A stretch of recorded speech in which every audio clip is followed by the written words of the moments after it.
Back A1 ಪವಿತ್ರ ಸ್ವ ಇಚ್ಛಾ ಹೇಳಿಕೆಯ ಪ್ರತಿ ರಿಪಬ್ಲಿಕ್ ಕನ್ನಡಕ್ಕೆ ಲಭ್ಯವಾಗಿದೆ. ರಿಪಬ್ಲಿಕ್ ಕನ್ನಡದಲ್ಲಿ back to back exclusive. A3 Pavan ನನ್ನ ಮನೆಯಲ್ಲಿ ಎಂದಿನಂತೆ ಕೆಲಸ ಮಾಡ್ತಾ ಇದ್ದ. ಮೆಸೇಜ್ ಕಳಿಸ್ತಾ ಇದ್ದ ವ್ಯಕ್ತಿಯ ಬಗ್ಗೆ ಪವನ್ಗೆ ನಾನು ಹೇಳಿದ್ದೆ. ಚಿತ್ರದುರ್ಗದಲ್ಲಿ ಆ ವ್ಯಕ್ತಿಯನ್ನ ಹುಡುಕಾಟ ನಡೀತಾ ಇದೆ ಅಂತ ಆತ ನನಗೆ ಮಾಹಿತಿಯನ್ನ ಕೊಟ್ಟಿದ್ದ. ದರ್ಶನ ಅಭಿಮಾನಿಗಳನ್ನ ಇದಕ್ಕಾಗಿ ನಾವು ಒಪ್ಪಿಸಿದ್ವಿ. ಅವರು ಮೆಸೇಜ್ ಮಾಡ್ತಾ ಇದ್ದವನ ಹುಡುಕಾಟವನ್ನ ಮಾಡ್ತಾ ಇದ್ದಾರೆ ಅಂತ ಅವರು ಇನ್ಫಾರ್ಮೇಶನ್ ಕೊಡ್ತಾ ಇದ್ರು. ಅವನ ಜೊತೆ ನಿರಂತರ ಸಂಪರ್ಕದಲ್ಲಿ ನಮ್ಮ ಹುಡುಗರು ಇದ್ರು. ಕೋರ್ಟ್ಗೆ ಹೋಗ್ತಿರೋದಾಗಿ ಆತ ಮೆಸೇಜ್ ಅನ್ನ ಕೂಡ ಮಾಡಿದ್ನಂತೆ. ಈ ವಿಷಯವನ್ನ ದರ್ಶನ್ ವಿನಯ್ಗೆ ಕರೆ ಮಾಡಿ ಇವರ ಅಪ್ಡೇಟ್ ಅನ್ನ ನೀಡ್ತಾ ಇದ್ರಂತೆ. ರೇಣುಕಸ್ವಾಮಿಯನ್ನ ಪತ್ತೆ ಹಚ್ಚುವಲ್ಲಿ ಮತ್ತು ಆತನನ್ನ ಚಿತ್ರದುರ್ಗದಿಂದ ಪಟ್ಟಣಗೆರೆ ಶೆಡ್ಗೆ ಕರ್ಕೊಂಡ್ಬರೋ ವಿಚಾರಕ್ಕೆ ಸಂಬಂಧಪಟ್ಟಂಗೆ ಪವನ್ಗೆ ಯಾವ ರೀತಿ ಅದನ್ನ ಒಪ್ಪಿಸಲಾಯಿತು. ಪವನ್ ಅಲ್ಲಿನ ಅಭಿಮಾನಿಗಳು ಅಂದ್ರೆ ಚಿತ್ರದುರ್ಗದಲ್ಲಿ ದರ್ಶನ ಅಭಿಮಾನಿಗಳ ಸಂಘದ ಈ ರಾಘವೇಂದ್ರ, ಅನು ಸೇರಿದಂತೆ ಇತ್ಯಾದಿ ಏನೆಲ್ಲ ಇದ್ದಾರೆ ಅವರಿಗೆ ಈ ಕೆಲಸ ಒಪ್ಪಿಸಿದ್ದು. ಅವರು ಆತನ ಬಗ್ಗೆ ಕಂಟಿನ್ಯೂ ಸರ್ಚ್ ಮಾಡಿದ್ದು, ಆತನ ಜೊತೆಗೆ ಇವರು ಟಚ್ ಅಲ್ಲಿದ್ದದ್ದು, ಈ ಎಲ್ಲ ವಿಚಾರಗಳನ್ನ ಪವಿತ್ರ ಗೌಡ ತಮ್ಮ ಸ್ವ ಇಚ್ಛಾ ಹೇಳಿಕೆಯಲ್ಲಿ ದಾಖಲಿಸಿದ್ದಾರೆ. ಆ ಸ್ವ ಇಚ್ಛಾ ಹೇಳಿಕೆಯ ಪ್ರತಿ ರಿಪಬ್ಲಿಕ್ ಕನ್ನಡಕ್ಕೆ ಲಭ್ಯ ಆಗಿದೆ. ಪವನ್ಗೆ ಈತ ಈ ರೀತಿ ಮೆಸೇಜ್ ಮಾಡ್ತಾ ಇರೋದು, ಈತನನ್ನ ಪತ್ತೆ ಹಚ್ಚಬೇಕು ಅನ್ನೋದ್ರ ಬಗ್ಗೆ ಸ್ವತಃ ಪವಿತ್ರ ಗೌಡ ಪವನ್ಗೆ ಹೇಳ್ತಾರಂತೆ. ಪವನ್ ಈತನನ್ನ ಪತ್ತೆ ಹಚ್ಚುವಂತಹ ಕೆಲಸಕ್ಕೆ ಮುಂದಾಗ್ತಾರೆ. ಈ ಕೆಲಸಕ್ಕಾಗಿ ಚಿತ್ರದುರ್ಗದ ಈ ದರ್ಶನ ಅಭಿಮಾನಿಗಳ ಸಂಘದ ಹುಡುಗರಿಗೆ ಒಪ್ಪಿಸುವಂತ ಕೆಲಸ ಆಗುತ್ತೆ. ಅವರು ಈ ರೇಣುಕಸ್ವಾಮಿ ಯಾರು, ಈತ ಎಲ್ಲಿ ಕೆಲಸ ಮಾಡ್ತಾನೆ, ಈತನ ಕತೆ ಏನು ಅನ್ನೋದ್ರ ಬಗ್ಗೆ ಸಂಪೂರ್ಣ ಮಾಹಿತಿಯನ್ನು ಕಲೆ ಹಾಕುವ ಕೆಲಸ ಮಾಡ್ತಾರೆ. ಸೊ ಇವತ್ತೇನಾಯಿತು, ಇವತ್ತು ಏನೆಲ್ಲ ಬೆಳವಣಿಗೆ ಆಯಿತು ಅನ್ನೋದನ್ನ ಎವ್ರಿ ಡೇ ದರ್ಶನ್ಗೆ ವಿನಯ್ಗೆ ಮಾಹಿತಿಯನ್ನು ತಿಳಿಸುವಂತಹ ಕೆಲಸ ಇದೇ ಹುಡುಗರಿಂದ ಆಗ್ತಾ ಇರುತ್ತೆ. ಫೈನಲಿ ಆತನನ್ನು ಪತ್ತೆ ಹಚ್ಚಲಾಗುತ್ತೆ. ಆತ ಎಲ್ಲಿ ಕೆಲಸ ಮಾಡ್ತಾ ಇದ್ದ, ಏನು ಕೆಲಸ ಮಾಡ್ತಾ ಇದ್ದ, ಆತನ ನಂಬರನ್ನು ಪತ್ತೆ ಹಚ್ಚಿದ್ದು, ಮತ್ತೆ ಈತನೇ ರೇಣುಕಸ್ವಾಮಿ ಆತನ ಅಂತ ಆತನ ಫೋಟೋನ ತೆಗೆದು ಕಳಿಸಿದ್ದು, ಕನ್ಫರ್ಮ್ ಮಾಡಿಕೊಂಡಿದ್ದು, ಕನ್ಫರ್ಮ್ ಆದಮೇಲೆ ಆತನನ್ನು ಕಿಡ್ನ್ಯಾಪ್ ಮಾಡಿ ಪಟ್ಟಣಗೆರೆ ಶೆಡ್ಗೆ ಕರ್ಕೊಂಡು ಬಂದಿದ್ದು, ಪಟ್ಟಣಗೆರೆ ಶೆಡ್ನಲ್ಲಿ ಕರ್ಕೊಂಡು ಬಂದ ನಂತರ ಏನೆಲ್ಲ ಆಯಿತು ಅನ್ನೋ ತಮಗೆಲ್ಲ ಗೊತ್ತಿರೋ ವಿಚಾರವೇ. ಈಗ ಪವಿತ್ರ ಗೌಡ ಸ್ವ ಇಚ್ಛಾ ಹೇಳಿಕೆಯಲ್ಲಿ ಈ ಎಲ್ಲ ವಿಚಾರಗಳನ್ನು ಉಲ್ಲೇಖ ಮಾಡಿದ್ದಾರೆ. ಇವರೇ ನಂಬರನ್ನು ಕಳಿಸೋದು, ಕಾಲ್ ಮೀ ಅಂತ ಹೇಳೋದು, ಡ್ರಾಪ್ ಮೀ ಯುವರ್ ನಂಬರ್ ಅಂತ ಮೆಸೇಜನ್ನು ಕಳಿಸಿರೋದು, ಈ ಎಲ್ಲ ವಿಚಾರಗಳು ಕೂಡ ಸ್ವ ಇಚ್ಛಾ ಹೇಳಿಕೆಯಲ್ಲಿ ಉಲ್ಲೇಖ ಆಗಿದೆ. ಈ ರೀತಿ ಮೆಸೇಜ್ ಮಾಡ್ತಾ ಇದ್ದ ವ್ಯಕ್ತಿಯನ್ನು ಪತ್ತೆ ಮಾಡುವಂತೆ ತಿಳಿಸಿದಲ್ಲದೆ ಮುಂದುವರೆದು ಈ ವಿಷಯವನ್ನು ದರ್ಶನ್ ಅವರಿಗೆ ತಿಳಿಸ್ತೇನೆ ಅಂತ ಹೇಳಿರ್ತಾರೆ. ಇದಾದ ಮಾರನೇ ದಿನ ಅಂದರೆ 6/6/2024 ತಾರೀಕು ಪವನ್ ನನ್ನ ಬಳಿ ಬಂದು ಮೆಸೇಜ್ ಮಾಡ್ತಾ ಇದ್ದ ವ್ಯಕ್ತಿಯನ್ನು ಹುಡುಕೋದಕ್ಕೆ ತನ್ನ ಸ್ನೇಹಿತರಾದ ನಂದೀಶ್ನಿಗೆ ಹಾಗೂ ದರ್ಶನ್ ಹತ್ತಿರ ಸಿವಿಲ್ ವರ್ಕ್ ಮಾಡ್ತಾ ಇದ್ದ ತೌಸಿಫ್ ಅನ್ನೋರಿಗೆ ಕರೆ ಮಾಡಿ ಜಿಗಣಿಯ ಅಪೋಲೋ ಫಾರ್ಮಸಿಯ ಬಳಿ ಹೋಗಿ ಹುಡುಕುವಂತೆ ನೇಮಿಸಿರುವುದಾಗಿ ನನಗೆ ಪವನ್ ತಿಳಿಸಿರ್ತಾನೆ ಅಂತ ಪವಿತ್ರ ಗೌಡ ತಮ್ಮ ಸ್ವ ಇಚ್ಛಾ ಹೇಳಿಕೆಯಲ್ಲಿ ಹೇಳ್ಕೊಳ್ತಾರೆ. ನಂತರ ಅದೇ ದಿನ ರೇಣುಕಸ್ವಾಮಿಯು ಪವಿತ್ರ ಗೌಡ ಆದ ನಾನು ಎಂದುಕೊಂಡು ಪವನ್ಗೆ ವಾಟ್ಸಪ್ ಮೂಲಕ ತನ್ನ ಚಿತ್ರದುರ್ಗದ ಮನೆಯ ವಿಳಾಸ, ತಾನು ಕೆಲಸ ಮಾಡ್ತಾ ಇದ್ದ ಚಿತ್ರದುರ್ಗದ ಅಪೋಲೋ ಫಾರ್ಮಸಿಯ ವಿಳಾಸ ಮತ್ತು ಲೊಕೇಶನ್ ಅನ್ನು ಕಳಿಸಿರೋ ಬಗ್ಗೆ ಪವನ್ ನನ್ನ ಬಳಿ ಚರ್ಚೆ ಮಾಡಿರುತ್ತಾನೆ. ನೋಡಿ, ಗೌತಮ್ ಹೆಸರಲ್ಲಿ ಮೆಸೇಜ್ ಮಾಡ್ತಾ ಇದ್ದ ರೇಣುಕಸ್ವಾಮಿ ಕಪ್ಪು ಬಣ್ಣದ ಸ್ಕಾರ್ಪಿಯೋದಲ್ಲಿ ನಮ್ಮ ಮನೆ ಬಳಿ ಬಂದಿದ್ರು. ದರ್ಶನ್, ಪ್ರದೋಷ್, ವಿನಯ್ ಮನೆ ಹತ್ರ ಬಂದಿದ್ರು. ನಾನು ದರ್ಶನ್ ಪಕ್ಕ ಕಾರಲ್ಲಿ ಕುಳಿತುಕೊಂಡೆ. 4 ಮಂದಿ 4:50 ಸುಮಾರಿಗೆ ಶೆಡ್ಗೆ ಹೋಗಿದ್ವಿ. ಅಂದರೆ ಆ ರೇಣುಕಸ್ವಾಮಿಯನ್ನ ಶೆಡ್ಗೆ ಕರ್ಕೊಂಡು ಬಂದ ಮೇಲೆ ದರ್ಶನ್ ಕೆಲಸಗಾರ ನಂದೀಶ್, ಸಿವಿಲ್ ಕೆಲಸ ನೋಡ್ತಾ ಇದ್ದ ತೌಸೀಫ್ ಇತ್ಯಾದಿ ಹುಡುಗರಿಗೆ ಈತನನ್ನು ಪತ್ತೆ ಹಚ್ಚುವ ಕೆಲಸವನ್ನು ಒಪ್ಪಿಸಲಾಗುತ್ತೆ. ಮೆಸೇಜ್ ಮಾಡಿದ್ದ ಗೌತಮನನ್ನು ಕಿಡ್ನ್ಯಾಪ್ ಮಾಡಲಾಗುತ್ತೆ. ಗೌತಮ್ ಹೆಸರಲ್ಲಿ ಇದೇ ರೇಣುಕಸ್ವಾಮಿ ಮೆಸೇಜ್ ಮಾಡ್ತಾ ಇದ್ದ ಅನ್ನೋಂಥ ವಿಚಾರ ಆಮೇಲೆ ಗೊತ್ತಾಗುತ್ತೆ. ಈತನನ್ನು ಕಿಡ್ನ್ಯಾಪ್ ಮಾಡಿ ಪಟ್ಟಣಗೆರೆ ಶೆಡ್ಗೆ ಕರ್ಕೊಂಡು ಬಂದ ಮೇಲೆ ದರ್ಶನ್, ಪ್ರದೋಷ್, ವಿನಯ್ ಮತ್ತೆ ಇನ್ನುಳಿದವರು ಮನೆ ಹತ್ರ ಬಂದಿದ್ರು. ನಾನು ದರ್ಶನ್ ಪಕ್ಕ ಕಾರಲ್ಲಿ ಕುಳಿತುಕೊಂಡೆ. ಎಲ್ಲರೂ ಸೇರಿ 4:50 ಸುಮಾರಿಗೆ ಶೆಡ್ಗೆ ಹೋಗಿದ್ವಿ. 4 ಮಂದಿ, ವಿನಯ್, ಪ್ರದೋಷ್, ನಾನು ಮತ್ತು ದರ್ಶನ್, ಅಂದರೆ 4 ಜನ. ಪವಿತ್ರ ಗೌಡ ಕೊಟ್ಟಿರುವ ಸ್ವ ಇಚ್ಛೆ ಹೇಳಿಕೆ ಇದು.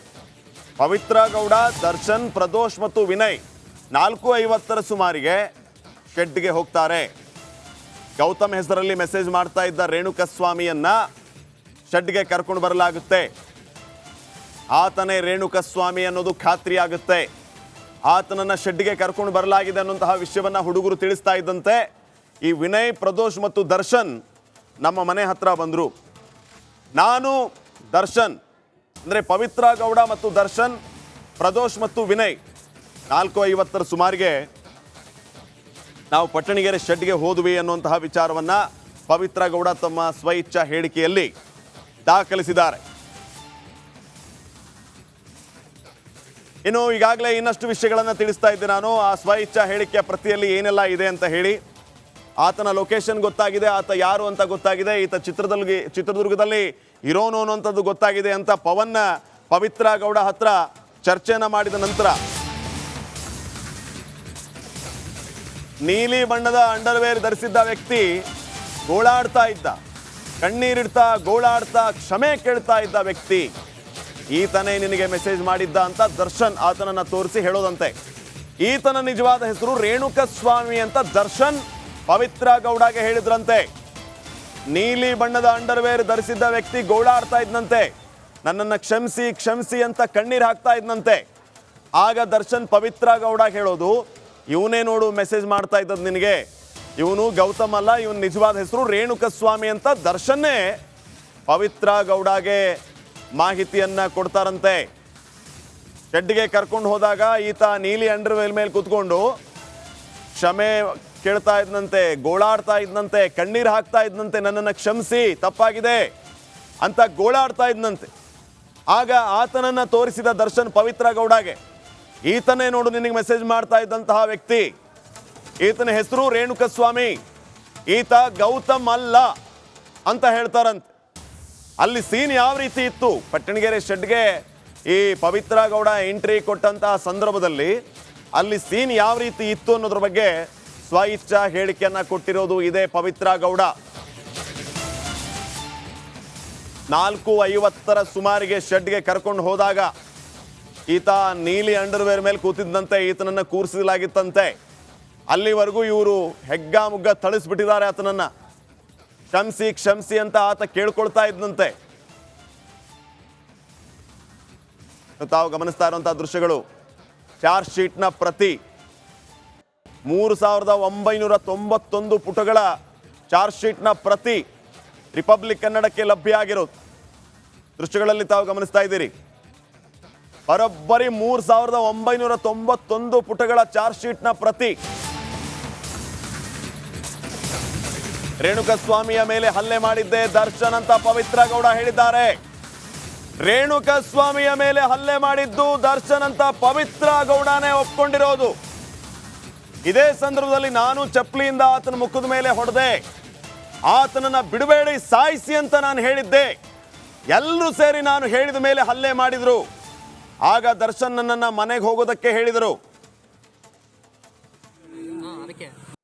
ನೋಡಿ, ಚಾರ್ಜ್ ಶೀಟ್ ನಲ್ಲಿ ಮೆನ್ಷನ್ ಮಾಡಿರುವಂತಹ ಎಕ್ಸ್ಕ್ಲೂಸಿವ್ ಫೋಟೋಗಳನ್ನ ತಾವು ಗಮನಿಸ್ತಾ ಇದ್ದೀರಿ. ಪಟ್ಟಣಗೆರೆ ಶೆಡ್, ಸರ್ಕಲ್ ಮಾರಮ್ಮ ದೇವಸ್ಥಾನ ಬಳಿ ಇರುವಂತಹ ಡಿಪಾರ್ಟ್ಮೆಂಟ್ನ ಸ್ಟೋರ್ ಕ್ಯಾಮೆರಾ ಇದು. ಅಲ್ಲಿ ಸೆರೆಯಾಗಿರೋದು ಕಪ್ಪು ಬಣ್ಣದ ಸ್ಕಾರ್ಪಿಯೋ ಸರ್ಕಲ್ ಮಾರಮ್ಮ ದೇವಸ್ಥಾನದ ಬಳಿ ಇರುವಂತಹ ಡಿಪಾರ್ಟ್ಮೆಂಟಲ್ ಸ್ಟೋರ್ ಕಡೆಯಿಂದ ಪಟ್ಟಣಗೆರೆ ಶೆಡ್ಗೆ ಬರ್ತಾ ಇರೋದು, ಹಾಗೂ ಅದರ ಹಿಂದೆಯೇ ಬಿಳಿ ಬಣ್ಣದ ಸ್ಕಾರ್ಪಿಯೋ ಬರ್ತಾ ಇರೋದು.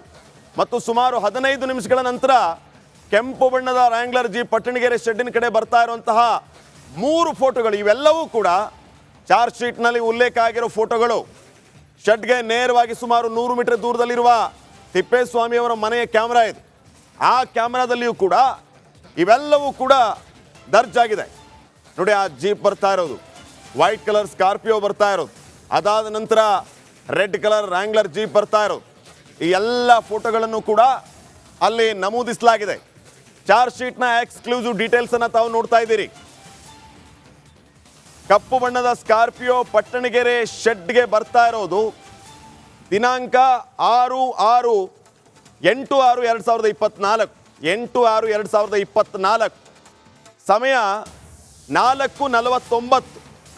ಹಾಗೂ ಅದರ ಹಿಂದೆನೇ ಬರ್ತಾ ಇರೋಂಥ ಬಿಳಿ ಬಣ್ಣದ ಸ್ಕಾರ್ಪಿಯೋ ಪಟ್ಟಣಗೆರೆ ಶೆಡ್ಗೆ ಬರ್ತಾ ಇರೋದು. ಮತ್ತು ಸುಮಾರು 15 ನಿಮಿಷಗಳ ನಂತರ ಕೆಂಪು ಬಣ್ಣದ ರ್ಯಾಂಗ್ಲರ್ ಜೀಪ್ ಪಟ್ಟಣಗೆರೆ ಶೆಡ್ಗೆ ಬರ್ತಾ ಇರೋದು. ಸರ್ಕಲ್ ಮಾರಮ್ಮ ರೋಡ್ನಿಂದ ಪಟ್ಟಣಗೆರೆ ಶೆಡ್ಗೆ ಬಂದಂಥ ವಾಹನಗಳ ಎಲ್ಲ ಡೀಟೇಲ್. ರಾತ್ರಿ 9:30ಕ್ಕೆ ರೇಣುಕಸ್ವಾಮಿ ದರ್ಶನ್ ಫೋನ್ ಮಾಡಿ ಮಾಹಿತಿಯನ್ನ ನೀಡಿದ್ರು. 9:30ಕ್ಕೆ ರೇಣುಕಾ ಸಾವಿನ ಸುದ್ದಿ ಬಂದಿತ್ತು. ರಾತ್ರಿ 9:00ವರೆಗೆ ದರ್ಶನ್ ಫೋನ್ ಮಾಡಿ ಈ ಮಾಹಿತಿಯನ್ನ ನನಗೆ ತಿಳಿಸಿದ್ರು. ಟೆನ್ಷನ್ ಬೇಡ, ನಾನು ನೋಡ್ಕೊಳ್ತೀನಿ ಅಂತ ದರ್ಶನ್ ಪವಿತ್ರ ಗೌಡಗೆ ಹೇಳಿದ್ರಂತೆ. ರಾತ್ರಿ 9:00ವರೆಗೆ ಫೋನ್ ಮಾಡಿ ರೇಣುಕಾ ಸ್ವಾಮಿ ಸತ್ತೋದ ಅನ್ನುವಂಥ ಸುದ್ದಿಯನ್ನ ದರ್ಶನ್ ಪವಿತ್ರ ಗೌಡಗೆ ಹೇಳ್ತಾರಂತೆ. ಟೆನ್ಷನ್ ಮಾಡ್ಕೋಬೇಡ, ನಾನು ನೋಡ್ಕೊಳ್ತೀನಿ ಅಂತ ದರ್ಶನ್ ಇದೇ ಸಂದರ್ಭದಲ್ಲಿ ಪವಿತ್ರ ಗೌಡಗೆ ಹೇಳ್ತಾರಂತೆ. ನೋಡಿ, ಈ ಪವಿತ್ರ ಗೌಡ ಚಾರ್ಜ್ ಶೀಟ್ ನಲ್ಲಿ ಒಪ್ಕೊಂಡಿರುವಂತ ವಿಚಾರ ದರ್ಶನ್ನೇ ಹಲ್ಲೆ ಮಾಡಿರೋದು ಅಂತ ಸ್ವತಃ ಪವಿತ್ರ ಗೌಡ ಹೇಳ್ತಾ ಇರೋದು. ನಾನು ರೇಣುಕಾ ಸ್ವಾಮಿ ಮುಖದ ಮೇಲೆ ಚಪ್ಪಲಿ ತಗೊಂಡು ಬಾರಿಸಿದೆ, ಆತನನ್ನ ಸಾಯಿಸ್ಬಿಡಿ ಅಂತ ಹೇಳಿದೆ. ಅವಾಗ ಎಲ್ಲರೂ ಹಲ್ಲೆ ಮಾಡಿದ್ರು ಅನ್ನುವಂಥ ವಿಚಾರವನ್ನ ಕೂಡ ಸ್ವತಃ ಪವಿತ್ರ ಗೌಡ ಹೇಳ್ತಾ ಇರೋದು. ನೋಡಿ, ಇವೆಲ್ಲವೂ ಕೂಡ ಈ ಡಿ ಗ್ಯಾಂಗ್ಗೆ 100ಕ್ಕೆ 100ರಷ್ಟು ಮುಳುವಾಗೋದ್ರಲ್ಲಿ ಯಾವುದೇ ರೀತಿಯ ಸಂಶಯ ಇಲ್ಲ. ಇದೇ ಸಂದರ್ಭ ಇದು ಸ್ವಇಚ್ಛಾ ಹೇಳಿಕೆ, ಇದು ಅಂತೆ ಕಂತೆ ಅಲ್ಲ. ಸ್ವತಃ ಪವಿತ್ರ ಗೌಡ ಸ್ವ ಇಚ್ಛಾ ಹೇಳಿಕೆಯನ್ನ ದಾಖಲಿಸಿದ್ದಾರೆ. ಇದು ಡಿ ಬಾಸ್ ಅಭಿಮಾನಿಗಳ ಗಮನಕ್ಕಿದು.